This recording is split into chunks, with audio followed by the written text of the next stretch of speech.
At some point, or better say, throughout the entire time that we were part of a congregation back home in Israel, things weren't that pretty at home.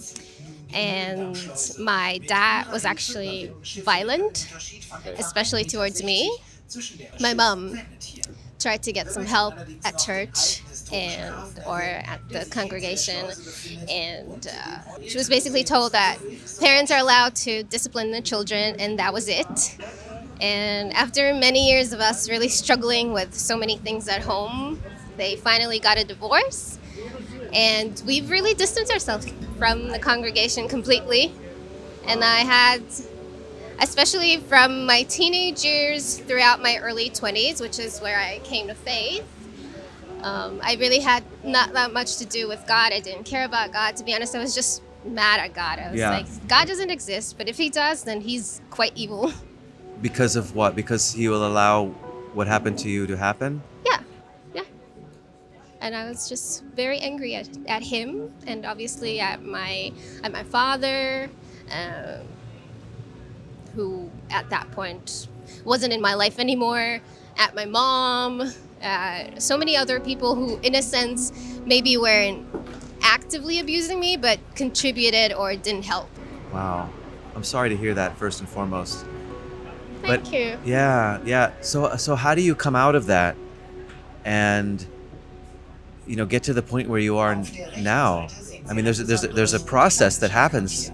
Yeah, and it is a process. Like, some people have like this moment where from one day to the other, they realize who Jesus is and they believe in God and their life kind of turns around. But for me, it was more of a process. And that's important for you to really emphasize, because people think that if they don't have this magical experience that happens from one day to the next, like it happened with me or with Elisha or some other people that we've interviewed, that it's not real.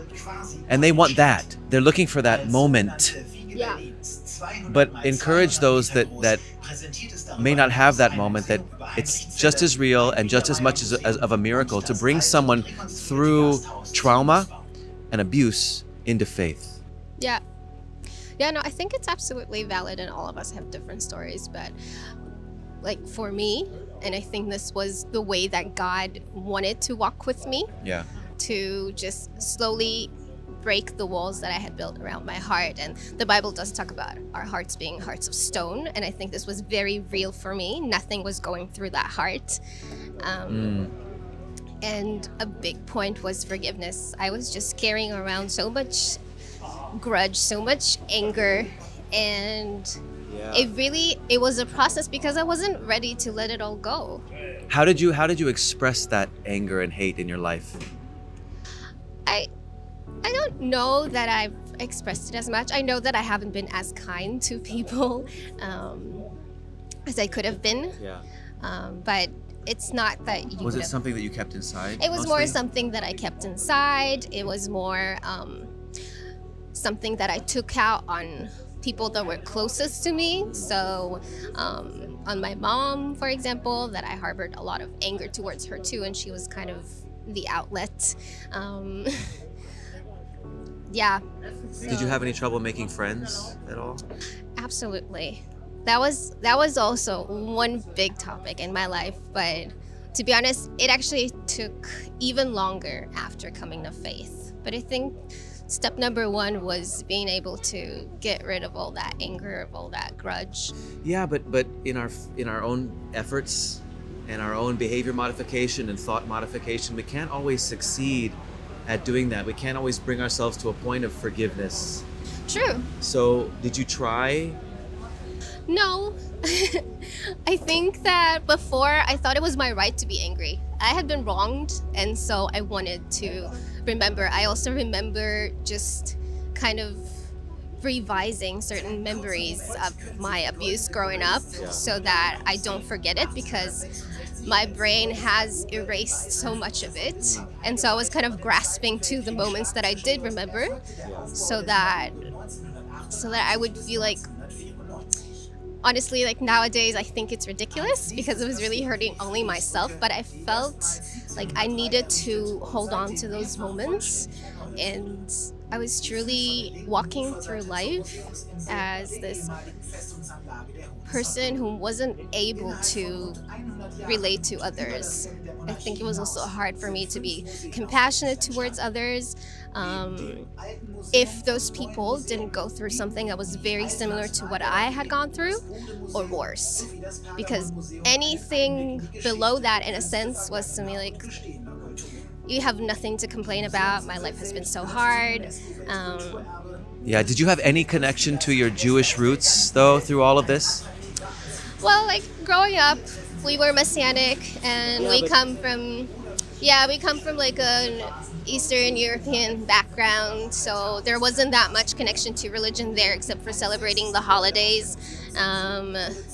When my mom remarried, we kind of tried the whole Orthodox Judaism for a little while, but soon enough, because my stepdad was also not the greatest person, I was like, okay, all those people claiming to be following God, claiming to be people of faith, And what do you think that says about human beings?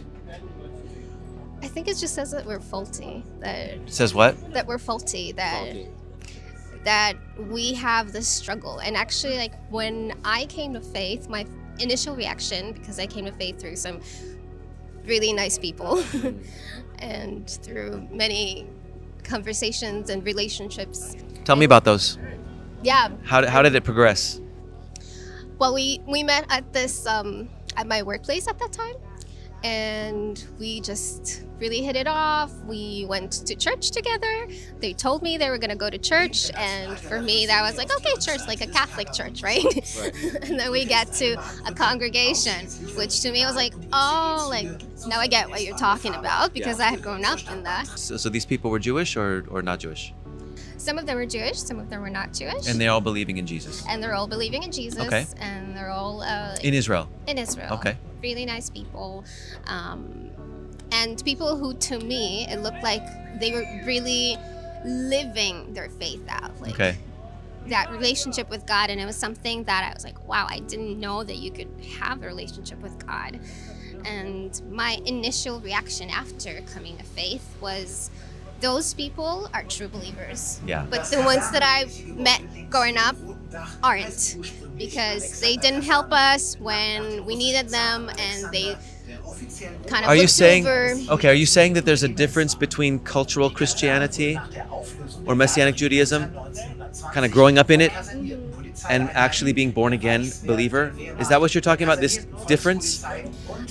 Not exactly. Okay. Like, of course, I agree. There is that difference. But I think that to me, I just immediately took anybody who kind of continues sinning after coming to faith is not You mean living in sin?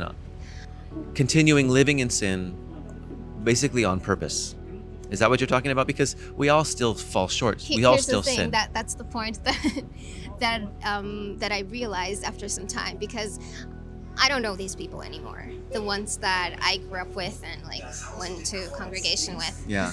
So I just know the part that they played in my childhood, okay. and I was hurt by that. Yeah. And so I just took that as they weren't real believers. They didn't actually follow God, and not as they fell short, and that's why they have God's grace. Right. And then after some time as a believer, I kind of realized, well, I'm really not measuring up to that same standard that I'm holding everybody else. That's a good point. Yeah, there's absolutely a difference between being like culturally raised in any kind of faith and actually following God. But you understood what it meant to be a believer, to be born again, and to live out your faith. Yes. Yeah. In spite of our weaknesses and faults. Yes. Yeah. Yes. Amazing. Were you able to forgive your father? I mean, I was. It was almost immediate. Really? After coming to faith, and like this verse in the Bible that talks about God giving us a heart of flesh instead of a heart of stone, it happened immediately. Really? And I just was able to forgive my father and forgive my mom and forgive basically everybody who was involved in any sort of sense in all of that experience. And just develop more compassion for them and for other people. Became better at forging connections and was able to relate to people for the first time in my life. Right. So your process and progress was pretty gradual, but Yeah. yet when you came to faith, there was some immediate Yes. changes that happened in your Yeah. heart. Yeah. The transformed life. Yeah. I mean, there are definitely things that God has continued working on and transformed even afterwards, because actually course. I've been a believer now for 9-ish years. Uh-huh. And only in the past couple of years did I suddenly realize that I have a really good and solid group of friends around me. And growing up, I was really craving that. I was just craving being friends with people and Yeah. having those connections, but I never knew how to do it. Yeah. I just always felt rejected. And I think it was all connected, all that grudge kind of like Of course. going around with it, and not being able to relate to people, not being able to understand and extend compassion whenever somebody would hurt me or fall short. Then for me, like, that relationship was over, that friendship was over, so I can never like trust them again. Whereas now I feel like God has just expanded my heart in such a way that it's just, I can breathe again. Wow. Wow. It's beautiful. But so you live in Berlin, I do. and you know the history of Yeah. Germany and our Jewish people. What's the hardest part of living in Germany as a Jew, but not only that, as a Jewish believer in Jesus, and sharing the gospel with Jewish people? What's the hardest part for you in that? Well,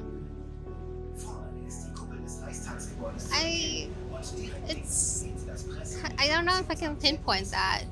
I think originally when I had just moved to Germany, I didn't think that I would care about the history, because to me,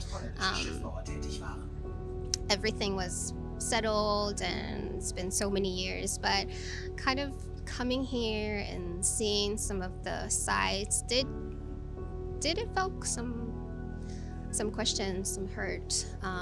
But I think it's again just the ability that God grants us to forgive. And I have so many good friends, like even those that I came to faith through back in Israel, some of them were German, so Wow. and I learned the language. So it's That's just, amazing. And how many languages do you speak? I speak 6. 6. Fluently. I've heard some of them. Fluently, yeah. Amazing. What are you doing now in Berlin? So in Berlin, I work with Jews for Jesus. Okay. And I'm basically just being a part of the city, helping people the way I can, inviting people to be a part of my life, be it through our Shabbat dinners that we do, and be it through just being a helpful person here, because I've been living here for almost, like in Berlin, 4-ish, and then in Germany in total almost 8. And so like I'm fluent in German, and I know that some people need to learn German, some people need some help when it comes to appointments and stuff, and I want to serve them in the best way, and I really want to use those gifts. So God's given you a heart to love and serve and forgive that you never had before. Absolutely. Incredible. Incredible.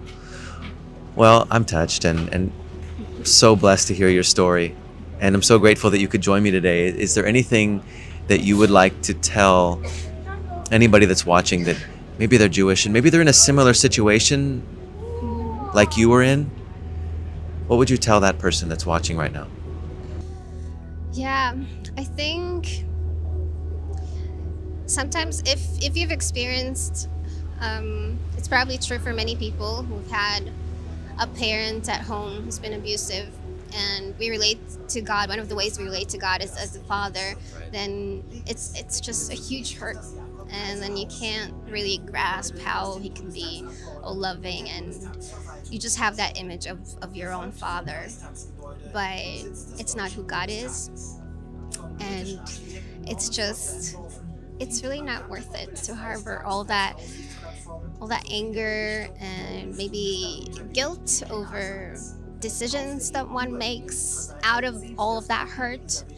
And actually, like in Berlin, in life in general, but in Berlin specifically, I have had the privilege to become friends and share with people who have been through similar stories. Yeah. So I think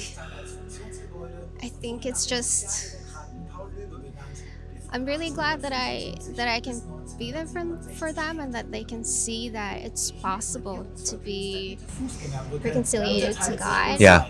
And yeah, that forgiveness is really, it's something that liberates us. Yeah. It's not a get out of jail card for the perpetrators or for the people who abused us, but it's a path to healing. Yes, and through our history, we see the story of the liberation of our people, Yeah. all the way through the liberation of our hearts, through the Messiah, Yeshua. So I appreciate you, and thank you so much for sharing that. Thanks so much. Yeah. If you like this kind of content, please give it a thumbs up. If you'd like to reach out to us, you can do so by going to our email down in the description below. So if you want to get in contact with Carolina here in Berlin, you can contact us using our email down in the description. So thank you again, and thank you for watching. Don't forget to subscribe to the channel for more content like this. God bless you.